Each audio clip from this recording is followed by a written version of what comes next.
اے معاذ تو یمن جا رہا ہے، اور وصیت کی کہ وہاں پہ اہل کتاب تجھے ملیں گے، ان کو توحید کی طرف بلانا، اور اگر وہ توحید پر آ جائے پھر ان کو نماز کی دعوت دینا۔ باتیں کرتے کرتے جب مدینہ سے باہر آ جاتے ہیں تھوڑا سا، کہتے ہیں اے معاذ جب تم واپس یمن سے مدینہ آؤ گے شاید تم مجھے نہیں پاؤ گے، تمہیں مسجد نبوی تو ملے گی لیکن تمہیں محمد صلی اللہ علیہ وسلم نظر نہیں آئیں گے۔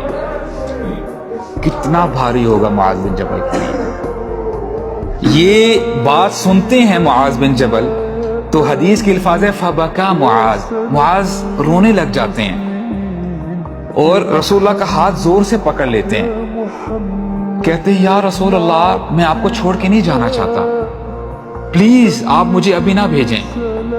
تو رسول اللہ صلی اللہ علیہ وسلم مدینہ کی طرف اپنا رخ کرتے ہیں اور پھر کہتے کیا ہیں کہ